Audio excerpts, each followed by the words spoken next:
منا کی وادی کے اندر کائنات کا ایک انوکھا باب رقم ہوتا ہے۔ یہ بھی امتحان ہے حضرت ابراہیم خلیل اللہ کا۔ اس خاندان نے قدم قدم پہ امتحان دیے۔ پہلے اولاد نہیں ہے، یہ صدمہ سہا، پھر اولاد ہوئی تو کہا وادی غیر ذی زرع میں چھوڑا، اللہ کا حکم مانا اور وہیں اپنی اولاد کو اور اپنی زوجہ کو چھوڑ چلے آئے، فلسطین میں آ کے آباد ہو گئے۔ فلما بلغ معہ السعی، قرآن بتاتا ہے جب وہ چلنے کے قابل ہوئے، ایک روایت میں 7 سال 8 سال یا 9 سال عمر، بعض نے بلغہ سے بلوغت کی عمر مراد لی ہے۔ اب حکم ہوتا ہے جاؤ ملاؤ، لیکن یار میں جدہ گیا تو وہاں ایک دوست کے ہاں ٹھہرا، تو اس گھر کے اندر کھلونوں کی بوریاں تھیں، تو میں نے اس کو کہا کہ آپ یہ کوئی کاروبار کرتے ہیں؟ تو اس کا دوست بھی تھا ساتھ، تو وہ مسکرا کے کہنے لگا کہ یہ کاروبار نہیں کرتا، بڑی دیر کے بعد اللہ نے اس کو بیٹا دیا ہے، تو اب یہ پاکستان جا رہا ہے، تو جب بھی بازار جاتا ہے 10-20 کھلونے خرید لاتا ہے، تو یہ کتنی بوریاں کھلونوں کی بھر گئی ہیں، تو یہ بک کروائے گا، ایسے تو نہیں اتنے جا سکتے۔ تو یار اتنے عرصے کے بعد بیٹا ہوا اور باپ ملنے جا رہا ہے، تو اس نے کھلونے جمع کیے۔ لیکن یہ کیسا باپ ہے جس کو حکم ہوتا ہے اتنے طویل عرصے کے بعد بیٹے کو ملنے جا رہے ہو، ایک چھری لے لو، ایک رسی لے لو۔ یار ان کے نام باقی ہیں تو یوں ہی باقی نہیں ہیں، امتحان کتنے بڑے تھے۔ کہا جاؤ، لیکن ہاتھ میں رسی لے جاؤ، ہاتھ میں چھری لے جاؤ۔ حضرت خلیل اللہ پہنچتے ہیں، اپنی زوجہ سے ملے اور کہا بیٹے کو تیار کر دو، دوست کی دعوت پہ جانا ہے۔ مانگ سجا دی جاتی ہے، بیٹے کو نئے کپڑے پہنا دیے جاتے ہیں۔ اللہ اکبر، بیٹے کو لے کر نکلے۔ یار بیٹا ان فوان شباب میں ہو، چڑھتی جوانی ہو، تو باپ دیکھ کر کے کتنا خوش ہوتا ہے، اور پھر اس کا بیٹا بھی اکلوتا ہو، اور بیٹا بھی بڑھاپے کا سہارا ہو، عصائے پیری ہو، رب سے مانگ مانگ کے لیا ہو، اور پھر بیٹا بھی وہ جس کی پیشانی میں محمد کا نور چمک رہا ہے۔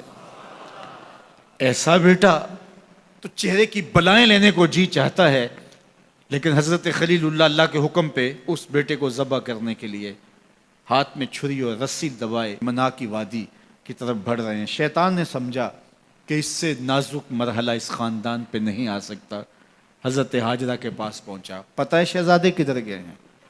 کہا ان کے باپ لے گئے ہیں دوست سے ملاقات کروانے کے لیے۔ کہا نہیں، وہ ان کو ذبح کرنا چاہتے ہیں۔ کہا سوچ کے بات کر، وہ باپ ہے ذبح کرے گا؟ کبھی باپ بھی بیٹے کو ذبح کرتا ہے اور بے قصور ذبح کرے گا؟ میں جانتی ہوں کتنی آہ سحرگاہی کا نتیجہ ہے وہ بیٹا، اللہ سے کتنی رو رو کے دعائیں مانگی اور وہ فرزند ملا۔ کہا وہ اللہ کا حکم سمجھتے ہیں۔ تو حضرت حاجرہ نے کہا ظالم تو کہیں شیطان تو نہیں؟ اگر رب کا حکم ہے، میری گود میں ایک اسماعیل ہے، کاش 1000 اسماعیل ہوتا، راہ خدا میں قربان کر دیتی۔ اسماعیل علیہ السلام کے پاس شیطان پہنچ رہا ہے۔ اسماعیل پتہ ہے تیرے باپ تمہیں کدھر لے جا رہے ہیں؟ کہا کہ کدھر؟ کہا کہ وہ ذبح کرنے لے جا رہے ہیں۔ کہا تم سوچ کے بات کرو۔ ان کی آنکھوں کی چمک نہیں دیکھی؟ میری طرف دیکھتے ہیں تو لگتا ہے کہ ان کی آنکھوں سے شہد ٹپکتا ہے، اور وہ مجھے ذبح کر دیں گے؟ کہا اللہ کا حکم سمجھتے ہیں۔ کہا اچھا؟ کہا ہاں۔ کہا اسماعیل کے وجود میں ایک جان ہے، کاش میرے ایک ایک بال میں جان ہوتی اور راہ خدا میں قربان کر دیتا۔ ابراہیم علیہ السلام کے پاس شیطان پہنچ کے بولتا ہے ابراہیم اللہ کو راضی کرنے کے اور تھوڑے طریقے ہیں، ضرور بیٹے کو ذبح کرنا ہے۔ تو وہ بھی کنکر اٹھا کے مارتے ہیں اور شیطان کو راستے سے ہٹا کے منزل کی طرف بڑھتے ہیں۔ قرآن نے وہ سارا منظر بیان کیا ہے۔ فلما بلغ معہ السعی، باپ بیٹے کے پاس آیا اور کہا بیٹا میں نے خواب دیکھا ہے کہ میں تجھے ذبح کر رہا ہوں، فانظر ماذا تری، بتا تیری رائے کیا ہے۔ بیٹے پر سختہ طاری ہو جاتا، آنکھیں پھٹی کی پھٹی رہ جاتی، باپ کیا بول رہا ہے؟ لیکن یہ فیضان نظر تھا یا کہ مکتب کی کرامت تھی، سکھائے کس نے اسماعیل کو آداب فرزند۔ اللہ اکبر، فرزند ہو تو اسماعیل ذبیح اللہ جیسا۔ فانظر ماذا تری، بتا تیری رائے کیا ہے۔ بیٹا خاموشی اختیار کر لیتا، السکوت من الرضا، تو سکوت بھی رضا سے ہے، اس کی خاموشی بھی رضا مانی جاتی، اور جب اس طرح کی سراسیمگی کی کیفیت ہو تو خاموشی ہی رضا ہوتی ہے۔ بیٹا کہتا ٹھیک ہے آپ ذبح کر لیجئے، یہ بھی امتثال امر ہوتا، لیکن بیٹے نے 2 قدم بڑھ کے بات کی. بیٹے نے کہا یا ابا تفعل ما تؤمر ستجدنی ان شاء اللہ من الصابرین. ابا جان ذبح کیا ہے، جو کرنا ہے کیجئے. یہ نہیں کہا یا ابا تذبح، ہاں ابا جی ذبح کر لیجئے. ذبح کا جواب ذبح سے نہیں دیا، بلکہ کہا یا ابا تفعل، اے ابا جان کیجئے، ما تؤمر جو بھی حکم ہو. ذبح کیا، جو بھی کرنا ہے کیجئے. رہی بات میری، یہ کام آسان تو نہیں، لیکن میرے اللہ نے چاہا تو صبر کر کے دکھاؤں گا. منا کی وادی ہے، باپ اور بیٹے دونوں نے طے کر لیا. باپ ذبح کرنے پہ راضی ہے، بیٹا ذبح ہونے پہ راضی ہے. یار اسلام من مانی کا نام نہیں ہے، اپنے خواہشات کو پورا کرنے کا نام اسلام نہیں ہے، اپنے آپ کو مالک کے سپرد کر دینے کا نام ایمان ہے. اس کا نام اسلام ہے. یہاں دیکھیے فلما اسلما، جب دونوں نے طے کر لیا، دونوں راضی ہو گئے. باپ ذبح کرنے پہ راضی ہو گیا، بیٹا ذبح ہونے پہ راضی ہو گیا. وَتَلَّهُ لِلْجَبِينِ، اور باپ نے بیٹے کو پیشانی کے بل لٹایا. قرآن نے وہ سارا منظر بیان کیا ہے. اس پر مفسرین کے 2 قول ہیں. ایک یہ کہ الٹا لٹایا تاکہ کفا سے ذبح کروں، گردن کے پچھلے حصے پر چھری رکھ کے ذبح کروں گا، منمونہ چہرہ میری آنکھوں کے سامنے نہ ہو اور میرے دل کے اندر کوئی جذبہ رحم نہ جاگے جس سے اللہ کے حکم کی تعمیل میں دیر ہو جائے. اور دوسرا معنی یہ کیا کہ آپ جانور قربانی کے لیے ذبح کرتے ہیں تو اس کی گردن کو بل دے کے اس کی پیشانی کو زمین پہ لگا دیتے ہیں تاکہ یہ رگیں تن جائیں اور ذبح کرنے میں آسانی ہو. حضرت اسماعیل کی معصوم گردن کو بل دے کر کے ان کی پیشانی پتھر کے ساتھ جوڑی گئی. وَتَلَّهُ لِلْجَبِينِ، پیشانی کے بل یوں لٹایا گیا کہ گردن کھل جائے اور بیٹے کو ذبح کرنا آسان ہو. آنکھوں پہ پٹی باندھ لی کہ یہ منظر تو دیکھا نہیں جا سکے گا، اللہ کے حکم کی تعمیل بھی باہر صورت کرنی ہے. سعادت مند بیٹا بولتا ابا جان مجھے رسیوں سے جکڑ لیجئے، کہیں ایسا نہ ہو کہ میں تڑپوں اور اللہ کا حکم پورا کرنے میں آپ کو دیر ہو جائے. باپ بیٹے کو رسیوں سے جکڑ لیتا ہے، ہاتھ میں چھری پکڑی ہے، ذبح کرنے لگتے ہیں تو بیٹا بولتا ہے ابا جان رسیاں کھول دیجئے. کیوں؟ آپ کا منصوبہ، آپ کا پروگرام تبدیل ہو گیا. کہا نہیں. تو پھر کیوں رسیاں کھولوں؟ کہا کہیں ایسا نہ ہو کہ کل کا مورخ لکھے کہ باپ ذبح کرنا چاہتا تھا، بیٹا ہونا نہیں چاہتا تھا، باپ نے باندھ کے کیا. کھول دیجئے، نہیں تڑپوں گا. رسیاں کھل جاتی ہیں. بیٹا پیشانی کے بل لٹایا ہوا ہے، ہاتھ میں چھری پکڑی ہے، منا کی وادی ہے، کارکنان قضاء و قدر کی چیخیں نکل رہی ہیں، حوریں تھرا رہی ہیں، زمانہ کانپ رہا ہے، منا کی وادیوں پر تھر تھراہٹ ہے. مالک قیامت آنے والی ہے. فرشتے بھی پوچھ رہے ہیں کہ مالک کیا ہونے والا ہے. کہا تم کہتے تھے انسان کو پیدا کر رہا ہے، سجدے تو ہم کریں گے، ذرا میرے بندے کی ادا تو دیکھو، ذرا میرے بندے کا انداز محبت تو دیکھو، میری فرما برداری، انقیاد امر اور اطاعت اور امتثال امر کی مثال تو دیکھو، ذرا دیکھو میرا بندہ میرے حکم کی تعمیل کیسے کر رہا ہے.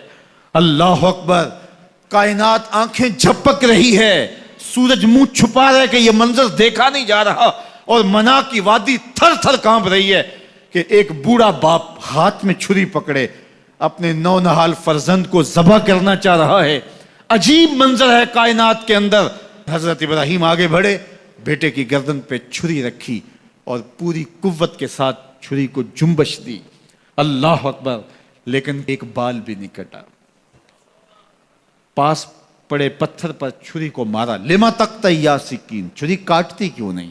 تو چھری نے آواز دیا الخلیل یامرنی والجلیل ینہانی، خلیل مجھے کاٹنے کا کہتا ہے، رب جلیل کہتا ہے خبردار ایک بال بھی کاٹا. تو کہا چھری تیرا کام تو کاٹنا ہوتا ہے. کہا حضرت آگ کا کام بھی تو جلانا تھا، جس نے آگ کو جلانے سے روکا تھا آج اس نے مجھے کاٹنے سے روک دیا. اس کا یہ مفہوم بھی نکالا جا سکتا تھا کہ میں نے تو چھری چلا دی، اب چھری نے کچھ نہیں کیا تو میرا کیا قصور. اللہ اکبر. دوبارہ چھری تیز کی اور حلق پر چھری کی نوک رکھی اور اپنا سارا وزن ڈال دیا.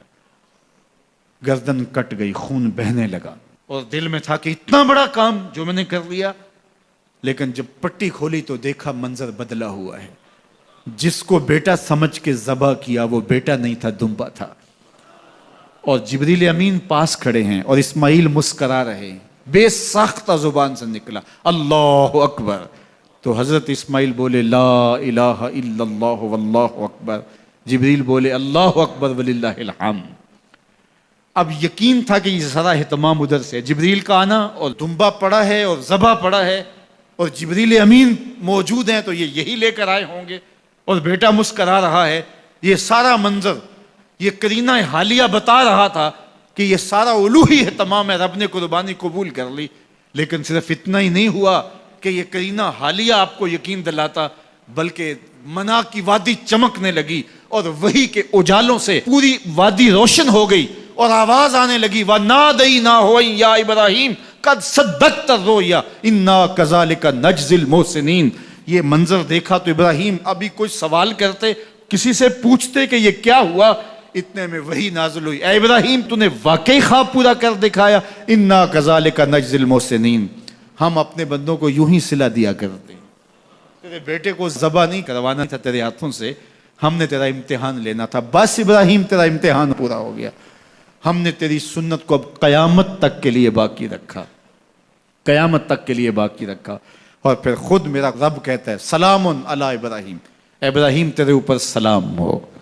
اللہ اکبر۔ منا کی وادی کے اندر حج کے موقع پر 40 لاکھ حجاج ہیں، تو کچھ شیوخ عرب کے اور باقی عمراء مخیر سعادت مند لوگ 100 قربانیاں بھی پیش کرتے ہیں، تو کروڑوں قربانیاں منا کی وادی میں ذبح ہو رہی ہوتی ہیں اور حدود حرم میں، اور بے ساختہ زبان پہ نکلتا ہے سلام علی ابراہیم۔